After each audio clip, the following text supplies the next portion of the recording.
The heightened ability to relate to others comes from having experienced many difficulties in life. And you draw in the people who need that or who relate with that. And, you know, a lot of us who have had very difficult lives and childhoods and just experiences, we are able to relate with so many people because we've been there, done that. And but your example of the children and them being able to navigate life so much more gracefully than we were is evolution.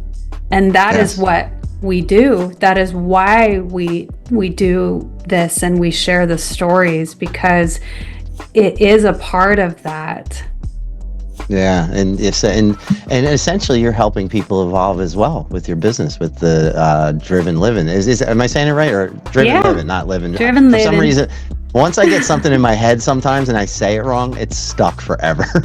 Like I used to do MMA commentary where I would sit at ringside and do call the fights, and one of the guys I did it with was one of my other guys from my other podcast, and there was a guy named Jack Hartenstein. And right before I went up in the ring to interview him, my buddy who's sitting next to me kept saying Hartenstein.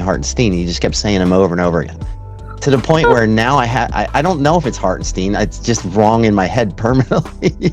So I get that wrong when I'm like saying your business name, because I ingrained it in my head one way and I know it's not right, and I got to correct myself every time.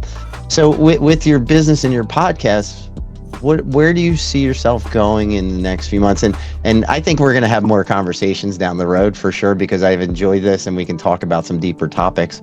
But with your business and with your husband, does your husband have a similar background as well, where he's seen a lot of bad things in life? Because you said he was a safety type. Is he a firefighter or EMT or something like that? You and he would have a lot in common. He's a 3rd degree black belt. And so nice. That was his whole world for a long stretch of his life. And he went into that because his name is Manly. And so during those days, you know, he got beat up a lot in school. And, you know, back then, just like, you know, the parents drop you off, they don't ask you how your day is. It's just whatever, right there. And I'll take care of you, I'll feed you. And that's about that, right? And so it's the same with, you know, the school system. They didn't stop those things from happening or anything. They just were common.